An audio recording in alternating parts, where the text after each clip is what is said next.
You sheltered me from harm, kept me warm, kept me warm. You gave my life to me, set me free, set me free. The finest years I ever knew,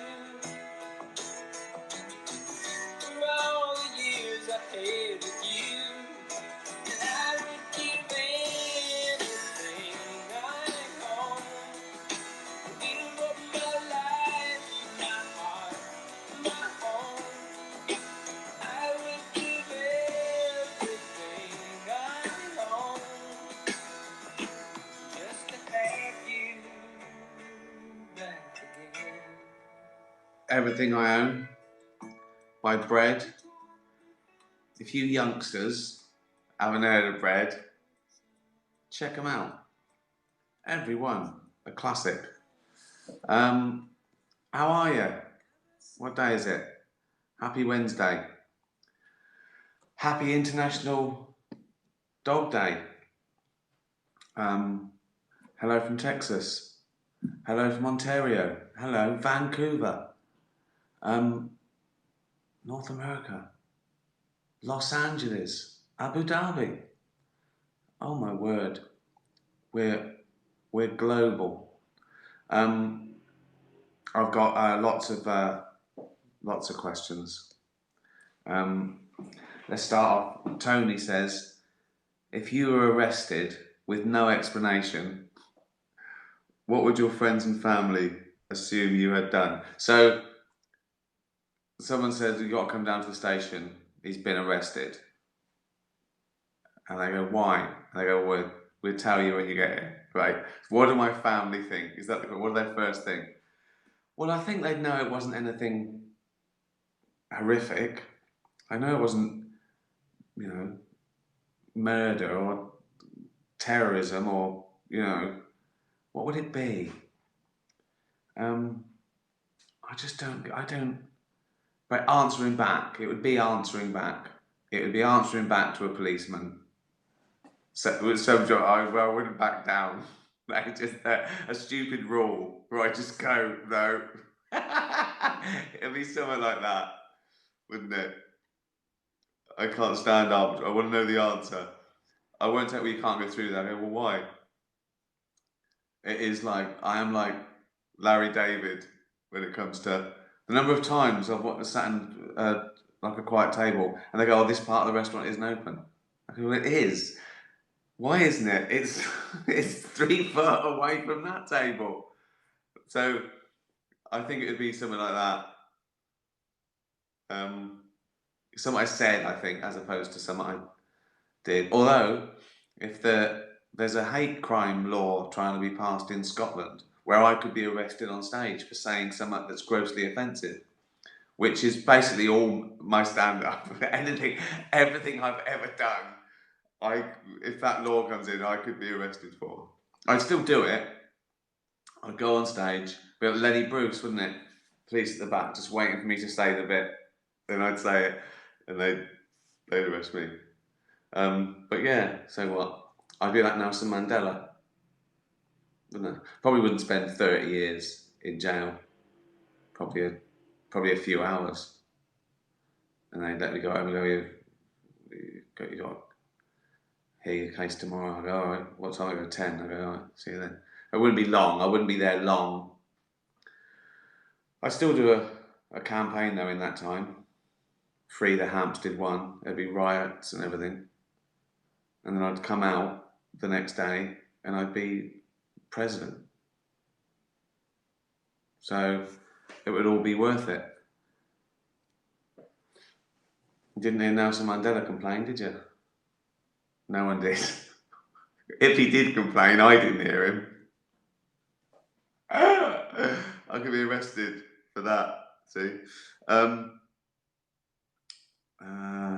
Yeah, it would just be not backing down. Isn't it annoying when there's a stupid rule and they won't or you can't get your point across.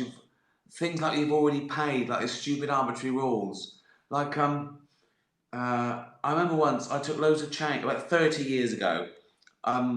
We didn't have a lot of money, and we went round every sort of drawer and pocket, and we found all our change, like pound coins, 50p's, 20p's, right? And there was like a couple £100. We thought, this is brilliant. This is brilliant. We put them in separate bags, right? And I took them to the bank. I remember we were living in WC1, and I walked to the bank, and I went in the counter. Right? They were heavy, right? It's just bags of coins. And I got to there, and I said, "Oh, I'd like to money in the bank, please." And she said, "I'm not counting them." I went, "Sorry?" She went, "I'm not counting them. We don't have to count them." I went, "What do you mean you're not going to count them?" She went, "They have to be in designated bags, each coin." I said, "They are. They're all. I've separated them out." I said, "There's about 51." She went, "No, they've got to be, in the proper bags, right?" I went, "What? And you just take my word for it if I count them out in those bags?" She goes, "No, we weigh them." I went, "Right, so you know what 10 quid's worth of these coins?" Well, yeah. I said, "Well then, we'll just weigh those, and you'll know how much that is." She went, "No, I didn't have a leg to stand on." I was furious. I had to take them all the way home again. She gave me the bags. What if I went about there now? It was like a Pretty Woman, wouldn't it? I go, 30 years ago, I got a load of pound coins. She went, "No." I go, "Okay, can you just open my bank account?" I go, "Yeah." I go, "I want to take all that out. I want to take all that out. Because 30 years ago, you didn't count this fucking bag of coins. You job's worth." Oh dear. Lots of people have asked about writing, best way to do it. And the general answer is there's no right or wrong way to write anything. Is it better to write in groups or by yourself? It depends. It depends on you. Um, and how do you write in groups? Again, it depends.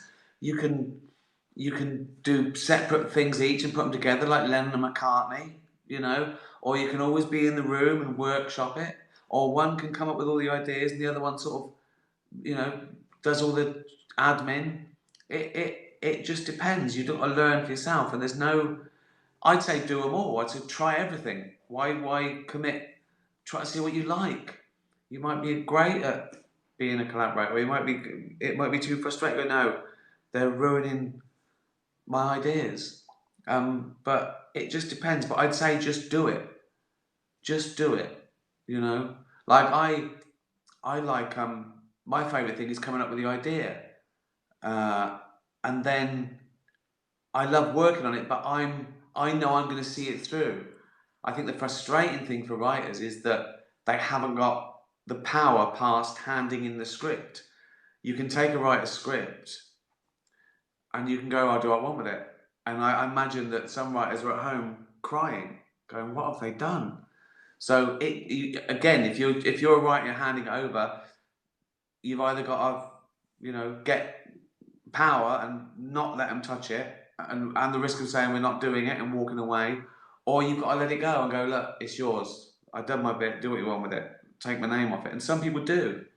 It just depends. If you want to be involved with it all the way, then you've sort of got to do it all. Uh, and if you just want to write, then you've just got to send it off till it works. You've got to build that sort of trust and power, and it's tough, but there's no way. There's no one way to do it. No one works the same. No one. And they're not even rules. They aren't even rules. Rough rules. It's what works. It's just what works. Uh, what is the part of your series and movies that you like the most? I like it all, except the politics, the crappy admin. I don't like that. I don't like being told, "Oh, we can't do that," because fuck that. That annoys me. I hate things that let you down. Like if it rains, I'm furious. I cover it. I go, "Right, we're going inside." I don't want to stop for anything. I have to. I think of everything that I assume the world is trying to ruin this. And so by the time I come to filming, it's a doddle. I've done all those things. I've second guessed everything. Everything that can go wrong. So the shoot is an absolute joy. Then the edits are a joy, you know. But I like, if I actually, one thing is coming up with the idea, that adrenaline rush, when you thought, oh, that's a good idea. And then I can't write it fast enough. But the good thing is I don't have to, because I'm writing it for me to direct it. Do you know what I mean? But it just depends.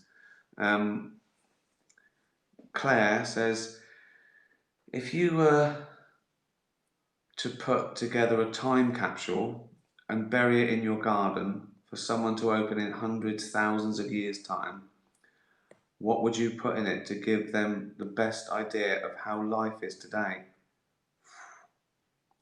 That's a tough one, isn't it? That's a fun one, isn't it? I used to love that on Blue Peter when they used to do a time capsule, like a copy of the TV Times and a frisbee.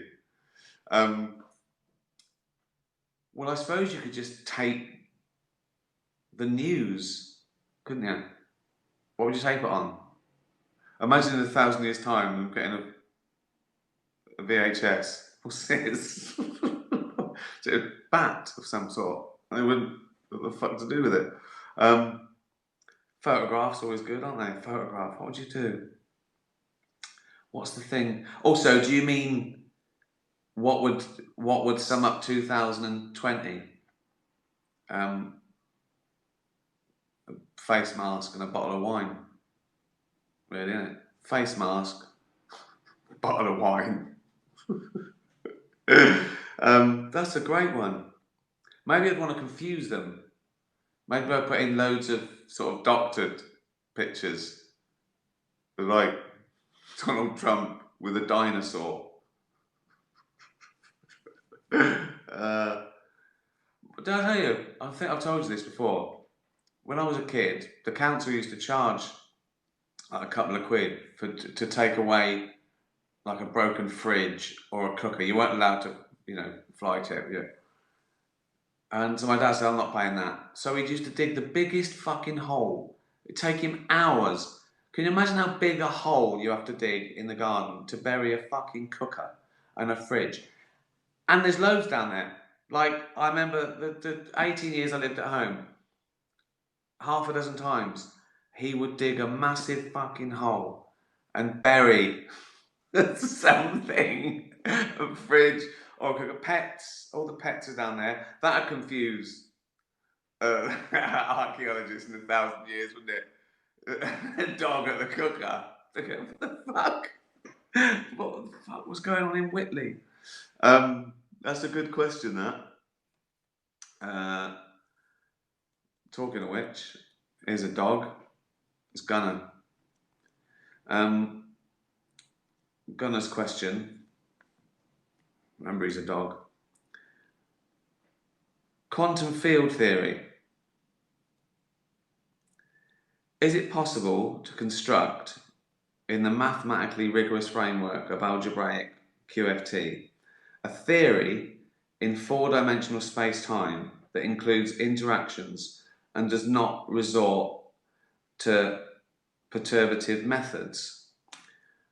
Great question, Gunnar. Particularly good question for a dog. That is a good question for a dog. Usually a dog's question is, can I eat that? Can I lick that? Can I lick that and eat it? But no, that was Gunnar's question. Thanks for that question, Gunnar. The short answer is no. It's only been possible in 2 dimensions. So, good boy.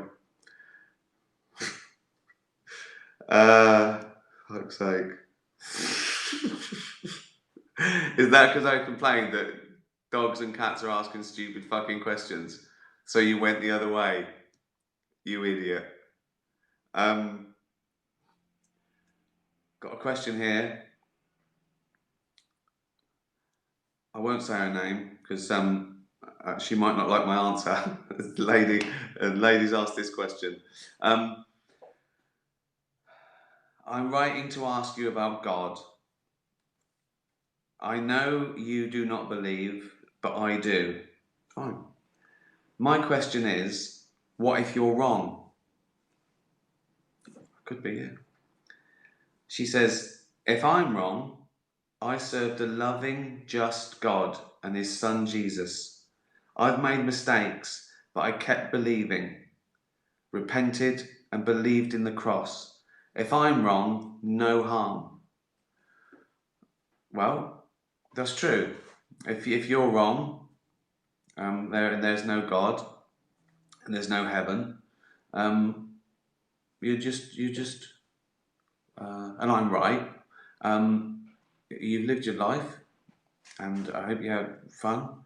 And now you go back to not existing ever again. And it's nothingness. It's like the 13.5 billion years before you were born. If you're wrong, and I'm right. Um, yeah, no harm.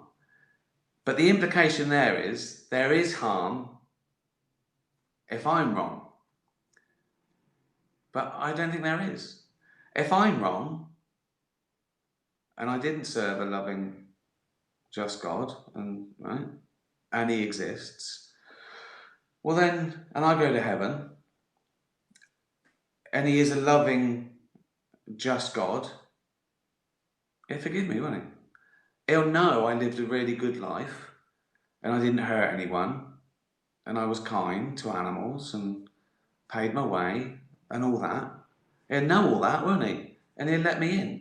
Imagine a God, imagine an all-powerful, all-knowing, loving, just God who's petty, who goes, see? I go, yeah, sorry, I was wrong. I was there. Yeah, you're not coming in. I go, why not? Because you didn't believe in me. Well, no, I know. You gave me free will. Not yeah, but not.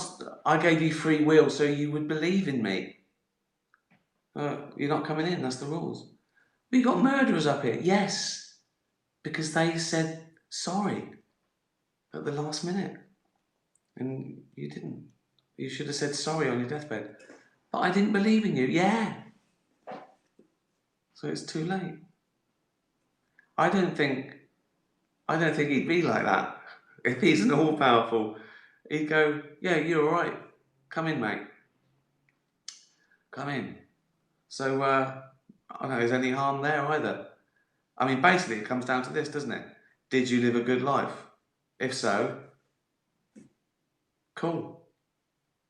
No harm. Um, oh, here's Rupert. Rupert's done. Rupert's edged his bets. He's done 2 questions, one sensible, one stupid. Sensible question.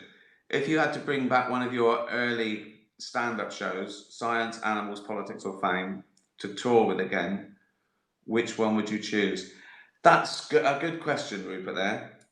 And it's difficult, because it depends. Do I bring back the one that's the best, that would work best now? Or do I bring back the one that wasn't the best, that I can improve now? Do you know what I mean? I mean, I can improve them more, obviously. I think I got better at being a stand-up in time, but that doesn't mean necessarily the subject matter was the best, got better. Like animals, that's probably my favourite, apart from humanity. I think humanity is my favourite, but on the old ones, I think animals was my favourite subject because it was silly. It was like a mock lecture. Politics, I was getting better at being, and it was about something, and I could push things there. Some of my favourite routines are in politics. I don't think it'd be fame or science. I think it'd be out of animals and politics. Uh, Maybe politics because I could I could add to it and update it and twist the knife more. Isn't it ironic, right? That that show, Politics, from 15 years ago, would be considered more outrageous now than it was 15 years ago. That's bizarre. So I think I'd relish that. I think I'd relish making it of the time. Good question, Rupert. Do you want to hear Rupert's stupid question? Right. This is Rupert's stupid question. You woke. Always. I'm always asleep and I wake up and fucking something terrible's fucking happened. Right? You woke and find that you can detach your Winky. Right? I mean, do you walk around with it in your hand all day? Well, in case I lose it. Oh, or do you stick it on the fridge? So, see, it's a good job you asked the other question, isn't it, Rupert? Winky on the fridge. You see my Winky? It was on the fridge last time. Oh, yeah. Cheers. Rupert, you fucking idiot. Oh, God. Oh, here's Joey. Here's Joey, the cat. Oh. Storm Francis, topical. Storm Francis has trapped you in a whirlwind and you are spun at 80 miles an hour until you've been shrunk down to a child. Well, that doesn't happen. What the fuck's that? It started off like science and then it just went to magic. What the fuck is this?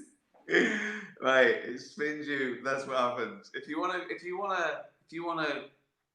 be, a child again, just get into a tumble dryer. Right, it's trapped in a whirlwind, and you are spun at 800 miles an hour until you've been shrunk down to a child. You will now restart your life. Oh, so I'm actually a child. So it hasn't just shrunk me, so I'm denser and shorter. I am actually a child. So it is magic. So it's a magic whirlwind. I'm a two. What's all that? Why just say if you were 10 years old, do you think so? Okay, restart your life from 10. Do you think you'd enjoy growing up in your teens in the present day? He could have left out all the fucking whirlwind shit. He could have just said, do you think you'd enjoy being a teenager now? In the What's...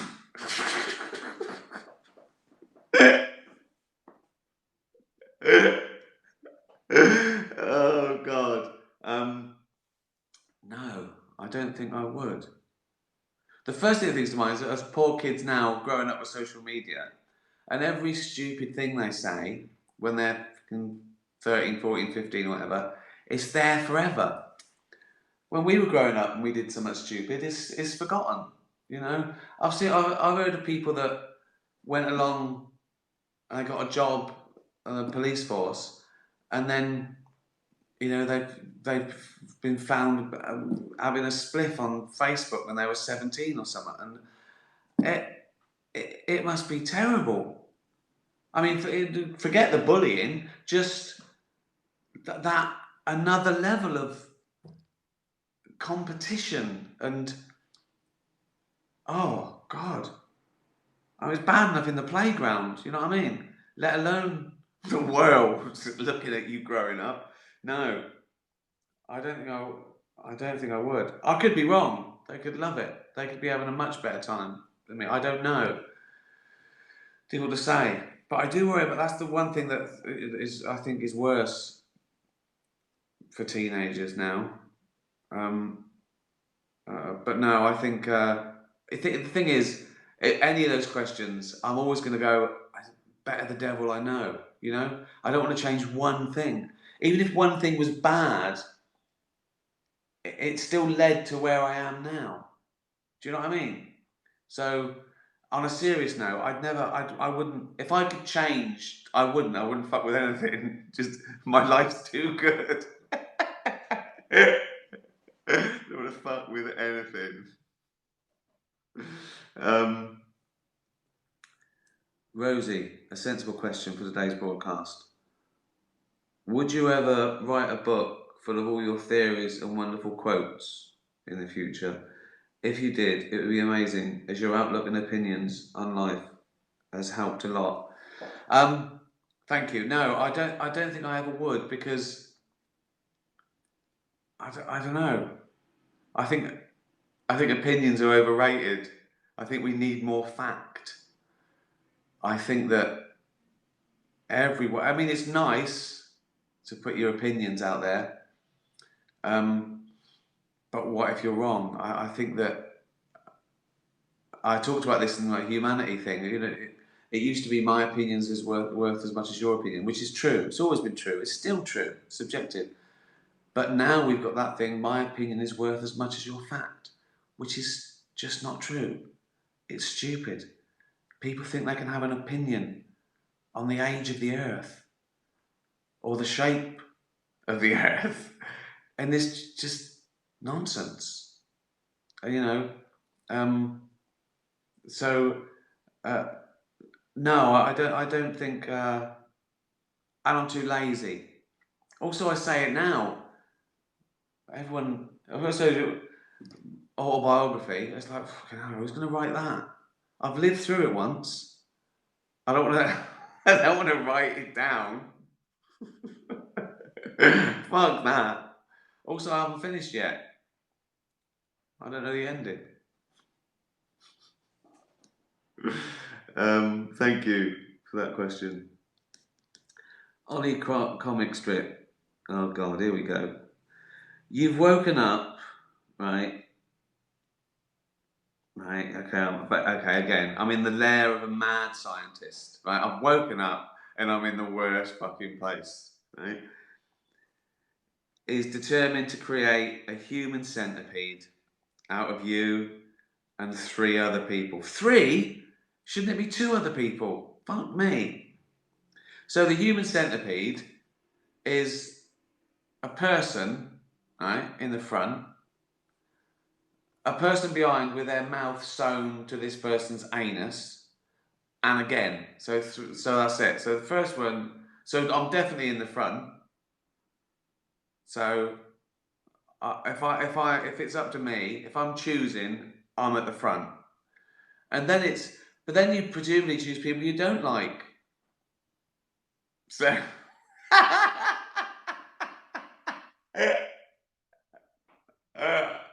So I've got to choose 3 people I hate, but they're just eating my shit, aren't they? It started off really well, didn't it? Oh God, 3 people. 3 lads off Top Gear.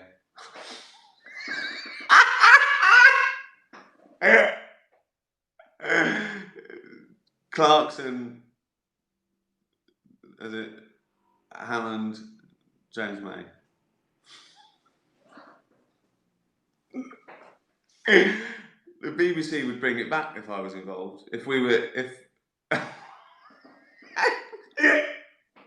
if me and the 3 lads from Top Gear. How the fuck did it get to this? Oh God. Right. Look, we've done half hour of absolute shit. Time flew, didn't it? That seems quicker than usual. Fucking hell. Right, one last question. Daniel says, would you ever consider doing more David Brent live shows? Yeah, I would. That's the only thing I would do. Maybe like a big one-off. I mean, Brent at fucking nearly 60 is a bit sad, isn't it? That's what worried me. But it was so much fun. And it's sort of theatre, because people know, you know, you're breaking the concept a little bit, because why would David Brent be selling out big venues like we did? Well, you got to suspend your disbelief a little bit. But it was amazing. People singing along. It was great. Even though it's a spoof, it still feels amazing for a crowd to be treating you like fucking Freddie Mercury. So, I would, only if people buy the album. So there's your answer. If that album sells, it's sold about 50,000. If it sells another 50,000, I'll do a tour. uh, Thanks very much, everyone. Happy International Dog Day. Remember to buy Street Dog. I should say hello to some people. Where are you? Someone says, what album? David Brent, Life on the Road. Foregone conclusion. 20 tracks. Spotify, Apple. There's vinyl, that's very expensive. It's a double album. And that's about 25 quid. Don't buy that. But it's like 6 quid. And they're really good. It's really good. It's a joke, it's a spoof, but it's a good one. It's funny. I was thinking of getting different pop stars to redo the vocal for charity. Like, I don't know, Adele doing Don't Make Fun of the Disabled in the real, do you know what I mean? Yeah. Bruce Springsteen doing Free Love Freeway. Yeah. So yeah, you can buy it. David Brent, Life on the Road. So yeah, buy the beer. Retweet this absolute bollocks. I quite like that today. People put a little bit more effort in. Not me, obviously. Yeah, thanks very much. Listen, sorry I didn't get to your question. I get loads. And I haven't been on Twitter a lot lately. I've been trying to write. And it's a cesspool. But I do this. I do these for a little while longer. Yeah. Cheers. Be nice to animals. Tatty bye, everyone. Tatty bye.